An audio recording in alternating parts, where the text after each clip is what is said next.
Hello friends, नमस्कार। आपके अपने चैनल क्विकली स्टडी पर स्वागत है। दोस्तों, बीएड सिर्फ एक डिग्री नहीं है, ये आपकी जिंदगी को नई दिशा देने वाली यात्रा है। आपने इस कोर्स में 2 से 3 लाख रुपए खर्च करने का फैसला किया है। सोचिए कितना बड़ा निवेश है ये आपके भविष्य पर। तो क्या इसे यूं ही बर्बाद कर देंगे? बिल्कुल नहीं।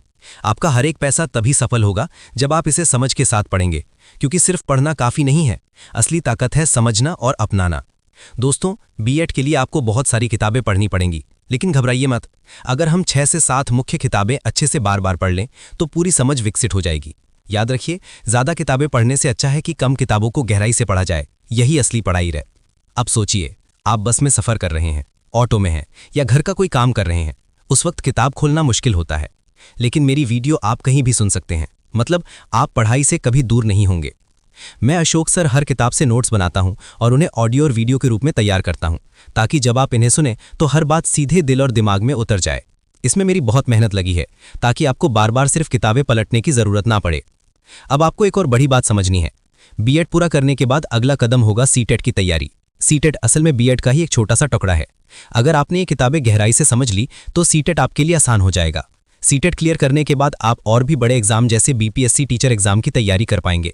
यानी बीएड सिर्फ एक डिग्री नहीं है, बल्कि आपके पूरे भविष्य का दरवाजा है। राइडर ये फैला। याद रखिए, बीएड सिर्फ एक एग्जाम पास करने का रास्ता नहीं है। यह आपकी सोच को गहराई देगा, आपकी समझ को विकसित करेगा और आपको एक ऐसा शिक्षक बनाएगा जो समाज को दिशा दे सके। यही चीज आपको हजारों लोगों से अलग पहचान दिलाएगी।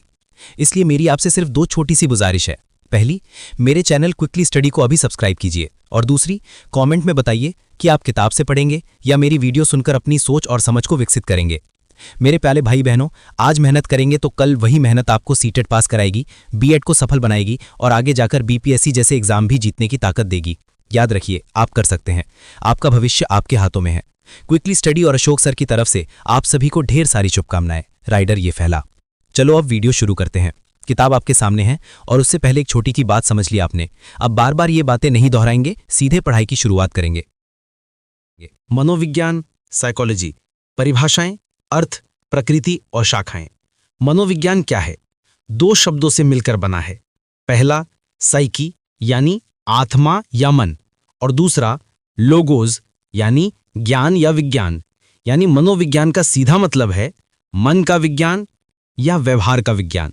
पहले लोग सोचते थे कि मनोविज्ञान सिर्फ आत्मा और मन की बातें करता है, लेकिन आज मनोविज्ञान एक वैज्ञानिक विषय है। इसमें इंसान और जानवर दोनों के व्यवहार, विचार और अनुभव का वैज्ञानिक तरीके से अध्ययन किया जाता है। मनोविज्ञान की आसान परिभाषाएं कुछ प्रसिद्ध मनोवैज्ञानिकों के अनुसार। पहला है मुन। इन्होंने कहा कि आज का मनोविज्ञान व्यवहार की वैज्ञानिक खोज करता है, यानी हम कैसे सोचते हैं, महसूस करते हैं और काम करते हैं, उसका वैज्ञानिक अध्ययन। दूसरा है ड्राइवर ने कि मनोविज्ञान वह विज्ञान है जो इंसान और जानवर के व्यवहार को समझता है, क्योंकि हमारे काम हमारे अंदर के विचारों और भावनाओं को दिखाते हैं। जैसे अगर कोई बच्चा चुपचाप कोने में बैठा है तो उसके अंदर कुछ चल रहा है, या तो दुख या डर।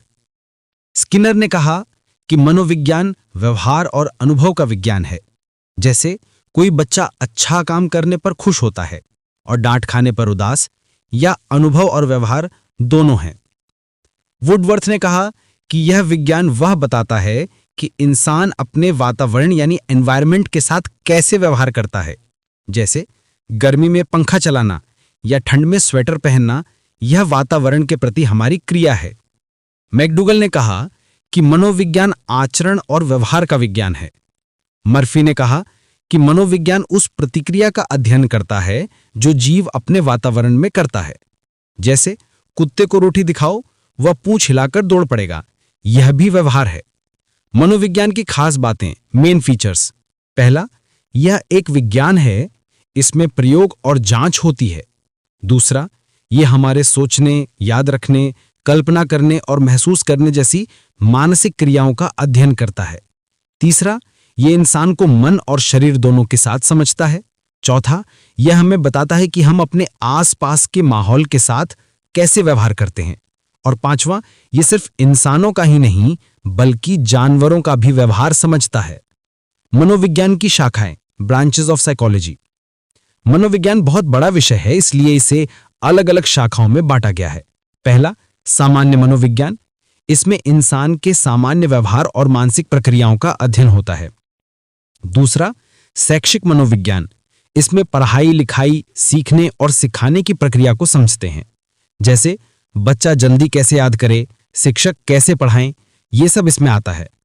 तीसरा, बाल मनोविज्ञान, इसमें बच्चों की सोच, खेल, पढ़ाई और व्यवहार का अध्ययन होता है। चौथा, सामाजिक मनोविज्ञान, इसमें इंसान समाज में रहकर कैसा व्यवहार करता है, जैसे भीड़ में लोग अलग तरह से क्यों बर्ताव करते हैं। पांचवां, असामान्य मनोविज्ञान, इसमें मानसिक बीमारियों और अजीब व्यवहार का अध्ययन होता है, जैसे डिप्रेशन, फोबिया या डर। छठवां, औद्योगिक मनोविज्ञान, इसमें ऑफिस या फैक्ट्री में काम करने वालों के व्यवहार और काम की क्षमता का अध्ययन होता है।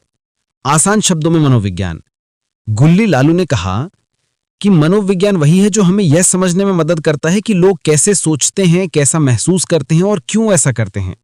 बच्चा रोता क्यों है, कोई गुस्सा क्यों करता है, कोई मेहनत क्यों करता है और कोई टालमटोल क्यों करता है, हम सपने क्यों देखते हैं। इन सारे सवालों के जवाब मनोविज्ञान देता है।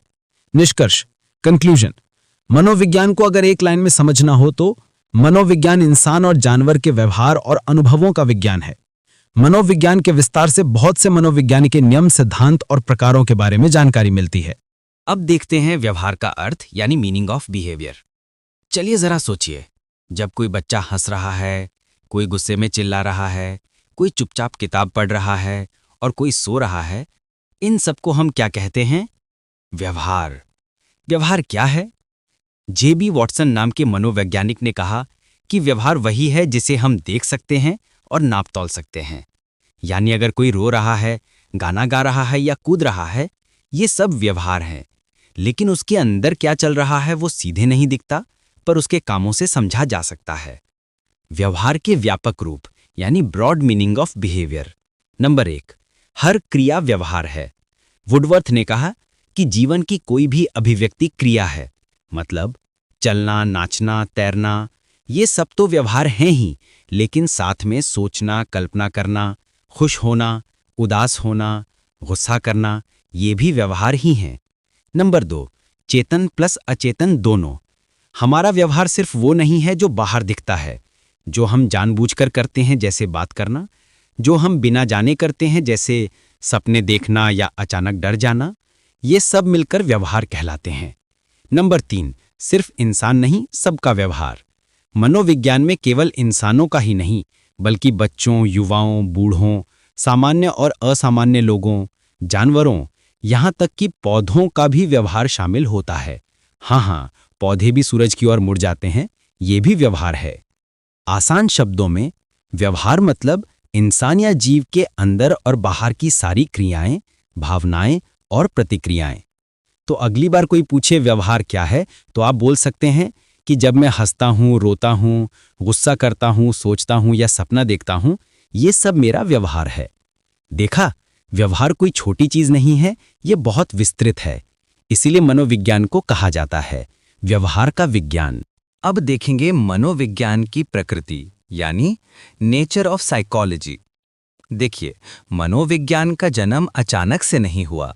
ये धीरे धीरे दर्शन यानी फिलॉसफी से निकलकर एक अलग और स्वतंत्र विज्ञान के रूप में सामने आया। शुरुआत कहाँ से हुई? पहले जमाने में दार्शनिक लोग आत्मा, ईश्वर और चेतना, इन सब पर सोच विचार करते थे। उन्होंने माना कि इंसान के शरीर में एक अनूठी शक्ति है, वही आत्मा। यूनान के दार्शनिकों ने जब इस आत्मा के अध्ययन को एक नाम दिया तो 2 शब्दों को जोड़ा, साइके यानी आत्मा या मन, लोगोस यानी शास्त्र, ज्ञान या विज्ञान, और वहीं से निकला शब्द साइकोलॉजी यानी आत्मा का विज्ञान। मनोविज्ञान के विकास की अवस्थाएं। 1, आत्मा का विज्ञान, साइंस ऑफ सोल। सबसे पहले लोग मानते थे कि इंसान का हर काम, हर विचार सब आत्मा से आता है, इसलिए उन्होंने मनोविज्ञान को आत्मा का विज्ञान कहा। लेकिन एक दिक्कत आई आत्मा को देखा नहीं जा सकता, नापा नहीं जा सकता, तो इसका अध्ययन कैसे करें? 2, चेतना का विज्ञान, साइंस ऑफ कॉन्शियसनेस। फिर विद्वानों ने कहा चलो आत्मा की जगह हम चेतना को समझते हैं, यानी इंसान क्या सोच रहा है, क्या महसूस कर रहा है, ये सब जानने की कोशिश की गई। लेकिन चेतना भी सीधे सीधे दिखाई नहीं देती, ये भी थोड़ी मुश्किल थी। 3. व्यवहार का विज्ञान, साइंस ऑफ बिहेवियर। बाद में मनोवैज्ञानिकों ने कहा छोड़ो आत्मा और चेतना की बहस, हम सीधे वही चीज पढ़ेंगे जो दिखाई देती है और मापी जा सकती है, यानी इंसान का व्यवहार, चलना फिरना, बोलना, रोना हंसना, पढ़ना लिखना, इन सब का वैज्ञानिक अध्ययन करने लगे। निष्कर्ष तो आप देख रहे हैं, मनोविज्ञान की यात्रा ऐसे हुई, आत्मा का विज्ञान, फिर चेतना का विज्ञान और फिर व्यवहार का विज्ञान। आज हम मनोविज्ञान को एक वैज्ञानिक विषय मानते हैं जिसमें प्रयोग यानी एक्सपेरिमेंट्स, परीक्षण यानी टेस्ट और वास्तविक अवलोकन यानी ऑब्जर्वेशन सब शामिल होते हैं। यानी आसान शब्दों में मनोविज्ञान का स्वरूप समय के साथ बदला है। पहले ये आत्मा तक सीमित था, फिर चेतना तक पहुंचा और आज ये व्यवहार का विज्ञान बन चुका है। अब देख है मनस का विज्ञान यानी साइंस ऑफ कॉन्शियसनेस। चलिए, आत्मा वाली बात तो हमने समझ ली थी, लेकिन फिर लोग सोचने लगे कि आत्मा को तो देखा नहीं जा सकता, तो हम क्या पढ़ें। तब विद्वानों ने कहा कि चलो आत्मा की जगह हम मनस यानी मन को समझते हैं। मनस क्या है? मनस मतलब हमारा सोचना, समझना, याद रखना, कल्पना करना। एग्जाम्पल, जब आप कविता याद करते हैं ये मनस है। जब आप आम की तस्वीर सोचते हैं ये भी मनस है। जब आप गुस्सा या खुशी महसूस करते हैं ये भी मनस है। दार्शनिकों का मानना, दार्शनिक मनोवैज्ञानिकों ने कहा कि मनस की बहुत सारी शक्तियां होती हैं, जैसे स्मरण शक्ति यानी मेमोरी, कल्पना शक्ति यानी इमेजिनेशन, सोचने की शक्ति यानी थिंकिंग पावर। थॉमस रीड, उन्होंने कहा कि मन को सिर्फ आत्मा मत समझो, मन की ताकतें दिमाग से जुड़ी हैं, यानी दिमाग ही मनस की असली मशीन है। एग्जाम्पल, जैसे मोबाइल में अलग अलग ऐप होते हैं, व्हाट्सएप, यूट्यूब, कैमरा, गेम्स, वैसे ही हमारे दिमाग में अलग अलग मानसिक शक्तियां हैं, याद रखना, सोचना, गुस्सा करना, हंसना आदि। लेकिन दिक्कत कहाँ आई? मनस के समर्थक ये तय नहीं कर पाए कि क्या हर शक्ति अलग अलग काम करती हैं या फिर सब मिलकर काम करती हैं। एग्जाम्पल, जैसे जब बच्चा पढ़ाई करता है, उसे याददाश्त चाहिए, ध्यान चाहिए, समझने की शक्ति चाहिए, तो क्या ये सब अलग अलग काम करती हैं? नहीं, असल में ये सब मिलकर काम करती हैं। नतीजा, जब ये साफ हुआ कि मनस की शक्तियां अलग अलग नहीं बल्कि मिलकर काम करती हैं, तो विद्वानों ने कहा कि अब हमें मनस के बजाय कुछ और पर ध्यान देना होगा। और यहीं से मनोविज्ञान ने अपनी तीसरी अवस्था पकड़ी, व्यवहार का विज्ञान यानी साइंस ऑफ बिहेवियर। आसान शब्दों में, पहले मनोविज्ञान बराबर आत्मा का विज्ञान, फिर मनोविज्ञान मनस यानी कॉन्शियसनेस का विज्ञान और बाद में व्यवहार का विज्ञान। बहुत बढ़िया। अब हम वहीं से आगे बढ़ते हैं। यानी पहले हमने देखा 1 आत्मा का विज्ञान, 2 मनस का विज्ञान, और अब आइए देखते हैं तीसरी अवस्था 3 चेतना का विज्ञान, साइंस ऑफ कॉन्शियसनेस। अब देखिए, जब विद्वानों ने देखा कि मनस वाली थ्योरी भी पूरी तरह समझ नहीं पाई, तो उन्होंने कहा कि मन को अलग अलग शक्तियों में मत बांटो, असल में ये सारी शक्तियां चेतना के रूप में काम करती हैं। मुख्य विद्वान, इस विचारधारा को आगे बढ़ाने वाले 2 बड़े नाम हैं। 1 एडवर्ड टिचनर 1876 से 1927 और 2 विलियम जेम्स 1842 से 1910। अब देखिए, इनका विचार क्या था? इन दोनों ने कहा कि मनोविज्ञान आत्मा का या मनस का विज्ञान नहीं है, बल्कि ये चेतना की अवस्थाओं का विज्ञान है। यानी इंसान की सोच, भावनाएं, अनुभव और मानसिक क्रियाएं, ये सब चेतना का हिस्सा हैं। एग्जाम्पल, जब आप किताब पढ़ रहे हैं और पूरा ध्यान उसी में है, ये चेतना है। अचानक घंटी बजी और ध्यान किताब से हट गया, ये भी चेतना की अवस्था बदलना है। अब चेतना का अध्ययन कैसे किया गया? तो टिचनर ने इसे संरचना के रूप में समझाया। इसलिए उनकी विचारधारा को संरचनावाद यानी स्ट्रक्चरलिज्म कहा गया। वहीं विलियम जेम्स ने कहा चेतना कोई स्थिर चीज नहीं है, ये तो एक धारा की तरह लगातार बहती रहती है। इसीलिए उनकी विचारधारा को क्रियावाद यानी फंक्शनलिज्म कहा गया। लेकिन दिक्कत यहां भी थी, क्योंकि चेतना का सीधा वैज्ञानिक प्रमाण नहीं दिया जा सका, क्योंकि चेतना में चेतन, अवचेतन और अचेतन ये सब आते हैं और ये चीजें पूरी तरह आत्मगत हैं, यानी इन्हें हम देख, छू या माप नहीं सकते थे। एग्जाम्पल ले लेते हैं। आप सपना क्यों देखते हैं? इसका कोई पक्का वैज्ञानिक माप नहीं था। इसी वजह से चेतना का विज्ञान भी अवैज्ञानिक मान लिया गया। नतीजा, इस तरह जब आत्मा, मनस और चेतना तीनों को वैज्ञानिक रूप से सही नहीं माना गया, तो मनोविज्ञान की अगली अवस्था आई व्यवहार का विज्ञान यानी साइंस ऑफ बिहेवियर। अब आसान शब्दों में देखिए, आत्मा का विज्ञान नहीं माना गया, मनस का विज्ञान वो भी नहीं माना गया, चेतना का विज्ञान उसे भी नहीं माना गया और सबको अवैज्ञानिक मान लिया गया और मनोविज्ञान आखिरकार व्यवहार की ओर बढ़ गया। पहले हमने देखा 1 आत्मा का विज्ञान, 2 मनस का विज्ञान, 3 चेतना का विज्ञान और अब देखते हैं चौथी अवस्था यानी 4 व्यवहार का विज्ञान, साइंस ऑफ बिहेवियर। जब विद्वानों ने देखा कि आत्मा, मनस और चेतना तीनों ही बातों को मापा या परखा नहीं जा सकता, तो मनोविज्ञान एक नई दिशा की ओर मुड़ा। अब फोकस हुआ व्यवहार यानी बिहेवियर पर। व्यवहारवाद के प्रवर्तक यानी जॉन बी वॉटसन को व्यवहारवाद का संस्थापक माना जाता है। उन्होंने साफ कहा, मनोविज्ञान चेतना का नहीं बल्कि व्यवहार का विज्ञान है। और चेतना को नकार क्यों दिया गया? चेतना को समझने के लिए पहले विद्वान अंतर्दर्शन का इस्तेमाल करते थे, यानी व्यक्ति खुद बताए कि वो अंदर क्या सोच या महसूस कर रहा है। लेकिन इसमें बहुत समस्या थी। हर इंसान अलग अलग अनुभव बताता था, परिणामों में एक रूपता नहीं थी, वैज्ञानिक प्रमाण नहीं मिलते थे।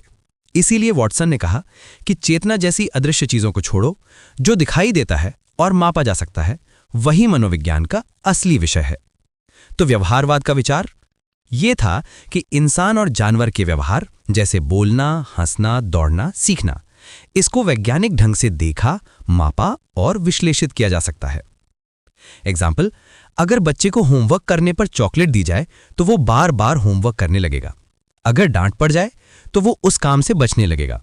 यानी व्यवहार को प्रोत्साहन और दंड से समझा और बदला जा सकता है। तो व्यवहारवाद की खासियत क्या हुई? अब मनोविज्ञान पूरी तरह वैज्ञानिक हो गया। प्रयोगशाला में प्रयोग करके सिद्धांत बनाए जाने लगे। व्यवहारवाद ने मनोविज्ञान को दर्शन से पूरी तरह अलग कर दिया। 20वीं सदी में मनोविज्ञान का तेजी से विकास हुआ और ये आज के वैज्ञानिक स्वरूप तक पहुंचा। आसान शब्दों में समझें तो पहले आत्मा, मनस और चेतना को विज्ञान मानने की कोशिश हुई, लेकिन जब व्यवहार को केंद्र में लाया गया, तभी मनोविज्ञान ने असली वैज्ञानिक रूप धारण किया। अब देखेंगे मनोविज्ञान का ऐतिहासिक स्वरूप, हिस्टोरिकल स्ट्रक्चर ऑफ साइकोलॉजी। मनोविज्ञान का इतिहास समझने के लिए इसे 2 हिस्सों में बांटा गया है। 1 पूर्व वैज्ञानिक काल, प्री साइंटिफिक पीरियड। 2 वैज्ञानिक काल, साइंटिफिक पीरियड। ओम 1 पूर्व वैज्ञानिक काल, प्री साइंटिफिक पीरियड। सबसे पहले जरा पीछे चलते हैं। उस समय जब विज्ञान इतना विकसित नहीं हुआ था, लेकिन इंसान सोचता तो था ना कि मैं कौन हूं, मेरा मन कैसे चलता है, गुस्सा क्यों आता है, खुशी कहां से आती है। भारत का योगदान। भारत का अतीत बहुत प्राचीन है। ऋषि मुनियों ने वेद लिखे, इनमें मानव विकास की बातें मिलती हैं। ऋग्वेद मानव व्यक्तित्व और विकास पर जोर। सामवेद संगीत और मनोविज्ञान से जुड़ा। भगवद गीता श्री कृष्ण ने जीवन, कर्म, भक्ति, ज्ञान और ध्यान की बातें कहीं। और अगर गौर से देखें तो ये आज के मॉडर्न साइकोलॉजी से भी मेल खाती है। पतंजलि का अष्टांग योग, इसमें तो पूरा व्यक्तित्व विकास और मनोविज्ञान छुपा है। यानी भारत के ऋषिमुनि बिना साइकोलॉजी शब्द जाने ही साइकोलॉजी की बातें कर रहे थे। यूनान का दौर। भारत के बाद आता है यूनान का समय। प्लेटो 427 से 347 बीसी और उनके शिष्य अरस्तु 384 से 322 बीसी ने मानव मन पर गहरी बातें की। हिपोक्रेटिस 400 बीसी, इन्हें चिकित्सा का जनक कहा जाता है। उन्होंने शरीर के रसों यानी ह्यूमस के आधार पर बताया कि इंसान का स्वभाव बदलता है। जैसे कोई ज्यादा गुस्सेल है, कोई शांत है, कोई मजाकिया है। ये शरीर के तत्वों पर निर्भर करता है। बाद में यही विचार आधुनिक वैज्ञानिक शेल्डन के सोमिटोटाइप थियरी में झलकते हैं, एंडोमॉर्फ, मीजोमॉर्फ और एक्टोमॉर्फ वाला। अरस्तु का योगदान। अरस्तु ने कहा कि हम विचार कैसे जोड़ते हैं। इसके लिए उन्होंने नियम बताए। 1. समानता, जैसे आम देखकर तरबूज की याद आना। 2. समीपता, जैसे बारिश देखते ही पकोड़े याद आना। 3. विरोध, जैसे रात देखते ही दिन की याद आना। सोचो कितना आसान नियम है और आज भी काम करता है। यूरोप का दौर, 17वीं सदी। अब आते हैं यूरोप में। रेने देकार्ते 1596 से 1650। उन्होंने कहा कि शरीर एक मशीन है, लेकिन उसमें चेतना यानी मन भी रहता है। दोनों का आपस में इंटरैक्शन होता है, यानी मन और शरीर दोनों एक दूसरे को प्रभावित करते हैं। जैसे अगर मन दुखी है तो शरीर बीमार पड़ सकता है, और अगर शरीर बीमार है तो मन भी उदास हो सकता है। जॉन लॉक 1632 से 1704। उन्होंने कहा कि बच्चा पैदा होते समय दिमाग एक खाली स्लेट यानी टेबुला रासा जैसा होता है। उस पर जो भी लिखा जाता है वह अनुभव और माहौल यानी इन्वायरमेंट से आता है। मतलब बच्चा चोर या सज्जन पैदा नहीं होता, समाज और माहौल उसे ऐसा बनाता है। 18वीं-19वीं सदी। बर्कले, अनुभव और प्रत्यक्षीकरण की बातें। ह्यूम, विचारों की कड़ी। हार्टले, मानसिक और शारीरिक विचारों का रिश्ता। जेम्स मिल और जॉन स्टुअर्ट मिल ने विचार कैसे बनते हैं, कैसे साधारण विचार मिलकर जटिल विचार बनाते हैं, इस पर काम किया। इन सब ने मनोविज्ञान को और आगे बढ़ाया। वैज्ञानिक मोड़ की शुरुआत। 18वीं सदी में कुछ वैज्ञानिकों ने मनोविज्ञान को प्रयोगों से जोड़ दिया। वेबर और फैक्नर 1765 से 1887 और फैक्नर 1801 से 1887। इन्होंने वेबर फैक्नर लॉ दिया, जो बताता है कि हम उत्तेजना को कैसे महसूस करते हैं। एग्जाम्पल, अगर आपके हाथ में 1 किलो वजन है और उसमें 100 ग्राम और डाल दिया जाए तो फर्क पता चलता है, लेकिन अगर 50 किलो बोरी उठाई है और उसमें 100 ग्राम और डाला तो पता ही नहीं चलेगा। और फिर 1879 में जर्मनी में विल्हेम वुंट ने दुनिया की पहली साइकोलॉजी लैब खोली। यहीं से मनोविज्ञान दर्शन से हटकर एक असली विज्ञान यानी साइंस के रूप में शुरू हुआ। म्यूजिक 2. वैज्ञानिक काल। अब मनोविज्ञान प्रयोगशाला, अवलोकन और प्रयोगों पर आधारित हो गया। आत्मा और मन की बहस छोड़ दी गई। अब देखा जाने लगा कि इंसान और जानवर का व्यवहार कैसा होता है। वैज्ञानिक काल। यहीं से आधुनिक मनोविज्ञान की यात्रा शुरू हुई। सारांश। भारत, वेद, गीता, योग, ओम। यूनान, प्लेटो, अरस्तु, Hippocrates. Europe, Descartes, Locke, Hume, Mill. Germany, Weber, Fechner, Wundt. यहीं से फिर पर्सनालिटी डेवलपमेंट दुनिया भर में फैल गया। शानदार। अब हम वहीं से आगे बढ़ते हैं। वैज्ञानिक काल यानी साइंटिफिक पीरियड। ज्यादातर मनोवैज्ञानिक मानते हैं कि मनोविज्ञान का वैज्ञानिक स्वरूप 1879 से शुरू हुआ। क्यों? क्योंकि इसी साल जर्मनी के लाइप्जिग शहर में विल्हेम वुंट ने दुनिया की पहली मनोविज्ञान प्रयोगशाला खोली। ये वही साल है जिसे हम मनोविज्ञान का जन्मवर्ष कहते हैं। प्रारंभिक वैज्ञानिक काल। 1879 के बाद मनोविज्ञान धीरे धीरे दर्शन शास्त्र से अलग होकर अपना स्वतंत्र रास्ता बनाने लगा। लेकिन शुरुआत में ये एकदम एकरूप नहीं था। अलग अलग विद्वान अपने अपने विचार लेकर आए और उन्होंने अपने अपने स्कूल ऑफ साइकोलॉजी यानी विचारधाराएं या विद्यालय बना डाले। जैसे स्कूल में अलग अलग हाउस होते हैं ना, वैसे ही मनोविज्ञान में भी अलग अलग स्कूल ऑफ थॉट बन गए। ये स्कूल क्यों बने? हर विद्वान ने सोचा, असल में मनोविज्ञान का विषय क्या होना चाहिए? कोई बोला आत्मा, कोई बोला मन, कोई बोला चेतना, और कोई बोला नहीं भाई, सिर्फ व्यवहार। यानी सबकी अपनी अपनी फुटबॉल टीम थी और हर कोई गोल मारने की कोशिश कर रहा था। प्रमुख स्कूल यानी स्कूल्स ऑफ साइकोलॉजी। अब देखते हैं कौन कौन से स्कूल उभरे। पहला, संरचनावाद यानी स्ट्रक्चरलिज्म, विल्हेम वुंट और टिचनर। मन को छोटे छोटे तत्वों में बांटकर समझने की कोशिश। फॉर एग्जाम्पल, जैसे चाय को समझना है तो पहले पत्ती, चीनी, दूध और पानी अलग अलग देखो। दूसरा, प्रकार्यतावाद यानी फंक्शनलिज्म। विलियम जेम्स, मन और चेतना किस काम आती है, यानी उसके फंक्शन क्या हैं। फॉर एग्जाम्पल, चाय क्यों पीते हैं? थकान दूर करने और तरोताजा होने के लिए। तीसरा, व्यवहारवाद यानी behaviourism. John B Watson, B.F. Skinner, केवल वही चीज विज्ञान है जिसे देखा और मापा जा सके। फॉर एग्जाम्पल, बच्चा होमवर्क करेगा तो चॉकलेट मिलेगी, यानी दोहराएगा। चौथा, गेस्टाल्ट मनोविज्ञान यानी गेस्टाल्ट साइकोलॉजी। कोहलर और काफ्का, पूरा यानी होल अपने हिस्सों से बड़ा है। फॉर एग्जाम्पल, गाना सुनते समय हमें पूरा म्यूजिक अच्छा लगता है, अलग अलग सुरों को अलग से सुनकर मजा नहीं आता। पांचवा, मनोविश्लेषण, साइको एनालिसिस। सिगमंड फ्रॉइड, हमारे व्यवहार पर अवचेतन यानी अनकॉन्शियस माइंड का गहरा असर होता है। फॉर एग्जाम्पल, कोई बार बार सपने में गिरता हुआ क्यों देखता है? उसके भीतर छिपा डर हो सकता है। असर, इन सभी स्कूलों ने मिलकर मनोविज्ञान को गहराई और चौड़ाई दोनों दी। आज का आधुनिक मनोविज्ञान इन्हीं विचारधाराओं के संगम से बना है। आसान शब्दों में, 1879 वुंट ने प्रयोगशाला खोली, यानी साइकोलॉजी का जन्म। %4, फिर अलग अलग विद्वान अपने अपने स्कूल लेकर आए और इन स्कूलों ने मिलकर मनोविज्ञान को आज का science of mind and behaviour बनाया। अब देखेंगे संरचनावाद, स्ट्रक्चरलिज्म। संरचनावाद की शुरुआत। विलियम वुंट को वैज्ञानिक मनोविज्ञान का जन्मदाता माना जाता है। उन्होंने 1879 ईस्वी में जर्मनी के लाइप्जिग विश्वविद्यालय में दुनिया की पहली मनोविज्ञान प्रयोगशाला खोली। इसे ही वैज्ञानिक मनोविज्ञान का असली जन्म कहा जाता है। संरचनावाद क्या था? वुंट और उनके शिष्य टिचनर ने कहा कि मनोविज्ञान का काम है चेतना यानी कॉन्शियस एक्सपीरियंस की संरचना को समझना। आसान भाषा में, मान लो आपके पास एक मोबाइल फोन है।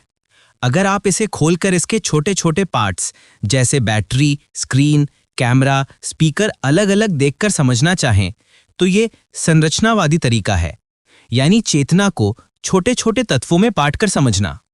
चेतना के तत्व, एलिमेंट्स ऑफ कॉन्शियसनेस।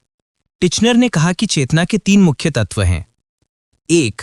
संवेदना, जो हम इंद्रियों से महसूस करते हैं, जैसे आंख से रंग देखना, कान से आवाज सुनना, जीभ से स्वाद लेना। 2. भाव, हर अनुभव के साथ आने वाला भाव, जैसे मिठाई खाई तो सुखद भाव, दवाई खाई तो दुखद भाव। वुंट ने भाव को त्रिविमात्मक सिद्धांत से समझाया। पहला, सुखद दुखद। दूसरा, शांत उत्तेजित। तीसरा, विराम तनाव। लेकिन टिचनर ने सिर्फ पहले वाले यानी सुखद दुखद को ही माना। तीसरा, प्रतिमा, जब दिमाग में किसी चीज की तस्वीर या कल्पना बनती है, जैसे आम सुनकर ही आपके मन में उसकी तस्वीर आ जाए या गर्मी शब्द सुनकर ठंडी कोला याद आ जाए। संरचनावाद की विधि, अंतर्निरीक्षण, यानी खुद के मन के भीतर झांककर ये देखना कि अभी हम क्या अनुभव कर रहे हैं। जैसे चाय पीते समय आप खुद नोट करें कि इसका स्वाद मीठा है, यह गर्म है और मुझे अच्छा लग रहा है। संरचनावाद का महत्व, सबसे पहली प्रयोगशाला वुंट ने बनाई। इससे मनोविज्ञान को वैज्ञानिक पहचान मिली। संवेदना और चेतना का अध्ययन प्रयोगात्मक तरीके से शुरू हुआ। मनोविज्ञान दर्शन से अलग होकर स्वतंत्र विज्ञान बना। संरचनावाद की आलोचना, सब कुछ केवल चेतना और आत्मनिरीक्षण से समझना संभव नहीं। अमेरिका में इसके विरोध में प्रकार्यवाद का जन्म हुआ। आसान याद रखने का तरीका, संरचनावाद, चीजों को छोटे छोटे भागों में बांटकर समझना। मोबाइल खोलकर उसके पार्ट्स देखना। स्ट्रक्चरलिज्म, टिचनर बराबर 3 तत्व, सेंसेशन, फीलिंग और इमेजेस। अब चलते हैं प्रकार्यवाद, फंक्शनलिज्म कहाँ से आया। प्रकार्यवाद की शुरुआत संरचनावाद यानी स्ट्रक्चरलिज्म के विरोध में हुई। संरचनावाद कहता था चेतना को छोटे छोटे हिस्सों में बांटकर समझो। प्रकार्यवाद कहता था चेतना को समझो कि ये काम कैसे करती है और क्यों करती है। संस्थापक विद्वान, William James 1890, John dewy, cattle McKean, इन्हें ही प्रकार्यवाद के संस्थापक माना जाता है। मुख्य विचार, संरचनावाद पूछता था चेतना के तत्व क्या हैं। प्रकार्यवाद पूछता था, पहला, चेतना कैसे काम करती है, हाउ। दूसरा, चेतना क्यों काम करती है, वाई, यानी प्रकार्यवाद चेतना की उपयोगिता और कार्य पर ज्यादा ध्यान देता था। उदाहरण से समझें। मान लो आपके पास एक पंखा है, फैन। संरचनावाद कहेगा पंखे के पंख, तार, मोटर, बटन अलग अलग करके देखो। प्रकार्यवाद कहेगा ये सब मिलकर काम कैसे करते हैं। पंखा हवा क्यों लेता है, इसका उपयोग क्या है, यानी संरचना से ज्यादा कार्य पर ध्यान। शिक्षा और मनोविज्ञान में योगदान। प्रकार्यवाद से शिक्षा, मनोविज्ञान और मानसिक परीक्षण जैसे क्षेत्र विकसित हुए। इसने मनोविज्ञान को जीवन से जोड़ दिया, कैसे इंसान वातावरण से तालमेल बिठाता है। बच्चों की शिक्षा, सीखने की प्रक्रिया और व्यवहार को समझने में मदद मिली। संरचनावाद की आलोचना। प्रकार्यवादियों ने कहा कि सिर्फ चेतना को तोड़कर भागों में देखने से काम नहीं चलेगा। हमें ये देखना होगा कि चेतना व्यवहार में कैसे मदद करती है। इसी आलोचना ने आगे चलकर 1913 में व्यवहारवाद की नींव रखी। याद रखने का आसान तरीका। संरचनावाद यानी चीजों के छोटे छोटे हिस्सों को देखना। प्रकार्यवाद यानी चीजों का काम कैसे होता है और क्यों होता है ये देखना। एग्जाम्पल, मोबाइल खोलकर पार्ट्स देखना, स्ट्रक्चरलिज्म। मोबाइल से कॉल करना, इंटरनेट चलाना, गेम्स खेलना, फंक्शनलिज्म। अब देखेंगे व्यवहारवाद, बिहेवियरिज्म। स्थापना किसने की? व्यवहारवाद के प्रवर्तक थे J.B. वॉटसन। इन्होंने कहा कि चेतना का अध्ययन वैज्ञानिक तरीके से संभव नहीं है। क्यों नहीं संभव? क्योंकि चेतना का अध्ययन करने का तरीका था अंतर्दर्शन, और अंतर्दर्शन मतलब खुद के भीतर झांककर अनुभव बताना। समस्या, ये तरीका वस्तुगत, ऑब्जेक्टिव नहीं है, बल्कि व्यक्तिपरक है, सब्जेक्टिव है। इसीलिए इसे वैज्ञानिक नहीं माना जा सकता। तो फिर क्या करें? वॉटसन ने कहा कि हमें मनोवैज्ञानिक प्रक्रियाओं को समझने के लिए व्यवहार का अध्ययन करना चाहिए, यानी इंसान या प्राणी कैसे दिखने वाले काम करता है, कौन सी गतिविधि करता है, उसको देखो और मापो। एग्जाम्पल, अगर बच्चा रो रहा है तो वो क्यों रो रहा है? अंदर का कारण चेतना। लेकिन बच्चा रो रहा है, आवाज निकाल रहा है, आंसू आ रहे हैं, ये सब व्यवहार है जिसे देखा और मापा जा सकता है। व्यवहारवाद का असर। अब मनोविज्ञान आत्मगत से हटकर वस्तुगत हो गया। अंतर्दर्शन यानी अंदर झांकना की जगह बहिर्दर्शन यानी बाहर का व्यवहार देखना को महत्व मिला। अब मनोविज्ञान एक वास्तविक विज्ञान की तरह विकसित होने लगा। मुख्य विशेषताएं। एक, परिवेश को सबसे ज्यादा महत्व दिया गया, यानी बच्चा कैसा बनेगा ये वातावरण पर निर्भर करता है। 2, क्रिया प्रधानता, एक्शन। मनोविज्ञान का असली विषय अब व्यवहार और क्रियाएं बनी। मनोविज्ञान व्यवहार का विज्ञान कहा जाने लगा। आगे का विकास। व्यवहारवाद की यही सोच आगे चलकर और नई विचारधाराओं का आधार बनी, जैसे गेस्टाल्टवाद, गेस्टाल्ट साइकोलॉजी, मैक्स वर्दिमर और कोपका ने दिया। विकासवाद, इवोल्यूशनरी आइडियाज, गाल्टन और डार्विन से प्रभावित। मनोविश्लेषण, साइको एनालिसिस, सिगमंड फ्रॉयड द्वारा। याद रखने का शॉर्टकट। संरचनावाद, चेतना के हिस्सों को देखो। प्रकार्यवाद, चेतना का काम देखो। व्यवहारवाद, केवल व्यवहार देखो। एग्जाम्पल, अगर बच्चा पढ़ाई नहीं कर रहा। संरचनावाद, उसके दिमाग में क्या चल रहा होगा। प्रकार्यवाद, वो पढ़ाई क्यों करता है और कैसे करता है। व्यवहारवाद, अभी वो कर क्या रहा है, सो रहा है या खेल रहा है। अब देखेंगे गेस्टाल्ट मनोविज्ञान यानी गेस्टाल्ट साइकोलॉजी। गेस्टाल्ट शब्द का मतलब होता है संपूर्ण रूप यानी होल, आकार यानी शेप, रचना यानी फॉर्म, संगठन यानी ऑर्गेनाइजेशन, यानी पूरे को एक साथ देखना, टुकड़ों में नहीं। नंबर 1, स्थापना और प्रमुख विद्वान। 1, मैक्स वर्दिमर, उनके साथी कोफका और कोहलर। 2, मुख्य विचार। गेस्टाल्ट का सिद्धांत है कि पूरा अपने हिस्सों के योग से अलग और बड़ा होता है। मतलब अगर हम किसी चीज को टुकड़ों में बांटकर देखेंगे तो सही मायने में उसका अर्थ खो जाएगा। मनोविज्ञान यानी मानसिक क्रियाओं का संगठन। फॉर एग्जाम्पल, अगर आप एक गाना सुनते हैं तो अलग अलग ढोल, गिटार, आवाज को सुनोगे तो मजा नहीं आएगा, लेकिन सब मिलकर गाना बनते ही वाह, पूरा मजा। यही गेस्टाल्ट है। एग्जाम्पल नंबर 2, अगर किसी तस्वीर के कुछ हिस्से गायब हों फिर भी हमारा दिमाग उसे पूरा चेहरा समझ लेता है, यानी दिमाग चीजों को होल यानी संपूर्ण रूप में देखता है। नंबर 3, गेस्टाल्ट का विरोध और समर्थन। इन्होंने संरचनावाद का विरोध किया क्योंकि सिर्फ टुकड़ों का विश्लेषण करना बेकार है, और प्रकार्यवाद का आंशिक समर्थन किया क्योंकि दिमाग को काम करते हुए देखना जरूरी है। लेकिन इनका अपना ध्यान था प्रत्यक्षीकरण, अधिगम और चिंतन पर। नंबर 4, गेस्टाल्ट बनाम व्यवहारवाद। व्यवहारवाद, वॉटसन कहता है, सिर्फ उद्दीपक प्रतिक्रिया यानी SR थ्योरी देखो। गेस्टाल्ट कहता है कि दिमाग कैसे पूरी जानकारी को जोड़कर देखता है, ये समझना जरूरी है। एग्जाम्पल देखो, अगर किसी को केला दिखाया जाए तो व्यवहारवाद कहेगा केला देखकर मुंह में पानी आना, यही प्रतिक्रिया। गेस्टाल्ट कहेगा कि दिमाग केला, स्वाद, खाने का अनुभव, खुशबू सबको जोड़कर एक संपूर्ण अनुभव बना लेता है। नंबर 5, प्रभाव। गेस्टाल्ट विचारों का असर आगे संज्ञानात्मक मनोविज्ञान पर पड़ा। एडवर्ड सी टॉलमैन 1886 to 1959 उद्देश्यात्मक व्यवहारवाद के प्रवर्तक थे, लेकिन उनके विचार गेस्टाल्ट से प्रभावित थे। शॉर्टकट में याद रखो, संरचनावाद टुकड़े देखो, प्रकार्यवाद काम देखो, व्यवहारवाद व्यवहार देखो, गेस्टाल्टवाद पूरा देखो। अब एक और देख लीजिए, विकासवादी मनोविज्ञान, एवोल्यूशनरी साइकोलॉजी। इसकी नींव चार्ल्स डार्विन 1809 से 1882 ने अपनी मशहूर किताब ओरिजिन ऑफ स्पीशीज 1859 से रखी। उन्होंने कहा कि जीवों का विकास नेचुरल सिलेक्शन यानी प्राकृतिक चयन के आधार पर होता है। जो प्राणी अपने वातावरण के अनुसार खुद को ढाल लेते हैं वही बचते हैं, यानी सर्वाइवल ऑफ द फिटेस्ट। यही विचार मनोविज्ञान में आया कि मानव व्यवहार को समझने के लिए उसके विकास क्रम यानी एवोल्यूशन को देखना जरूरी है।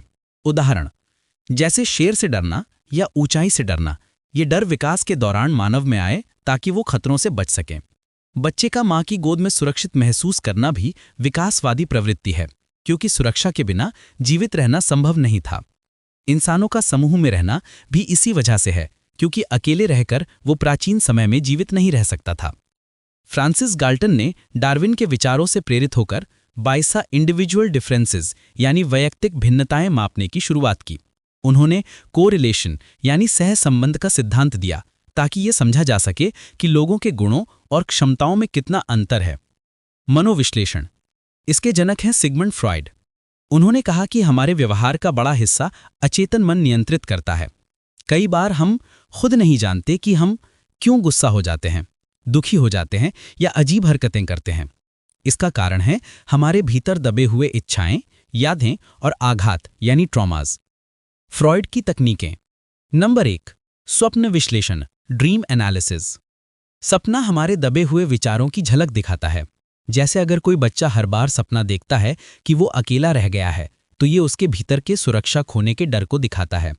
नंबर 2, मुक्त साहचर्य विधि, फ्री एसोसिएशन मेथड।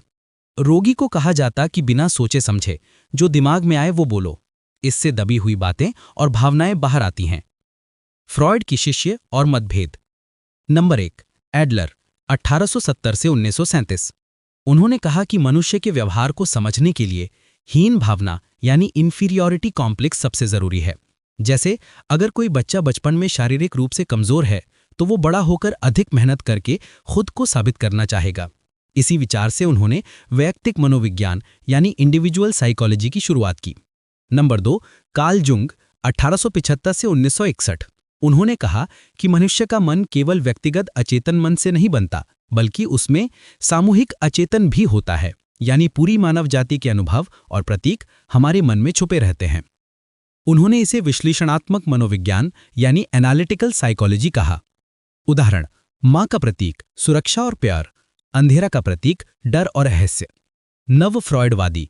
बाद में कुछ मनोवैज्ञानिकों ने फ्रॉयड के विचारों को आगे बढ़ाया, लेकिन नए ढंग से समझाया। Number 1, Erik Erikson. उन्होंने कहा कि जीवन के हर चरण में हम मनोसामाजिक संकट से गुजरते हैं, जैसे बचपन में विश्वास बनाम अविश्वास यानी trust versus mistrust. Number 2, auto rank. उन्होंने कहा कि जन्म के समय बच्चा जन्म आघात से गुजरता है, जो आगे के जीवन को प्रभावित करता है। Number 3, Karen Horney. उन्होंने जोर दिया कि सामाजिक और सांस्कृतिक परिस्थितियां मानसिक बीमारियों का कारण होती हैं। जैसे यदि बच्चा लगातार आलोचना और असुरक्षा झेले तो उसमें चिंता यानी एंजाइटी बढ़ेगी। Number 4, Erich Fromm. उनका मानना था कि कठोर समाज और आर्थिक दबाव भी मानसिक विकृति यानी मेंटल इलनेस लाते हैं। सार यानी समरी, विकासवादी मनोविज्ञान। हमारे व्यवहार का आधार है विकास क्रम, डर, सुरक्षा, समूह में रहना आदि। मनोविश्लेषण, हमारे व्यवहार पर अचेतन मन का गहना असर है। एडलर, युंग और नव फ्रॉयडवादी सभी ने फ्रॉयड के विचारों से अलग होकर नई नई दिशा दी। अगर इसे क्लास में समझाना हो तो ऐसे बोल सकते हैं, डार्विन ने हमें बताया कि हम ऐसे क्यों हैं, विकास की वजह से। फ्रॉयड ने हमें बताया कि हम ऐसे क्यों करते हैं, अचेतन मन की वजह से। दोस्तों, आज की क्लास को यहीं पर रोकते हैं, लेकिन मेरी आपसे एक छोटी सी रिक्वेस्ट है, किसी भी तरह करके इस बुक को पूरा कर लीजिए। मुझे पूरा भरोसा है कि आपको बातें समझ में आई होंगी, तो प्लीज़ वीडियो को लाइक, कमेंट, शेयर और सब्सक्राइब ज़रूर कीजिए। याद रखिए, जिस दिन आपने बीएड में एडमिशन लिया था उसी दिन से आप टीचर बन चुके हैं, और एक टीचर का सबसे बड़ा फर्ज है ज्ञान को बांटना। तो आपसे मेरी दिल से गुजारिश है कि इस वीडियो को अपने दोस्तों के साथ शेयर कीजिए ताकि उनका भी भला हो सके। आप सबको ढेर सारी शुभकामनाएं क्विकली स्टडी की तरफ से। तो चलिए, आज के लिए बस इतना ही। याद रहे, ऐसे ही पूरा पढ़ते रहिए और चैनल को सब्सक्राइब कर लीजिए ताकि नए वीडियो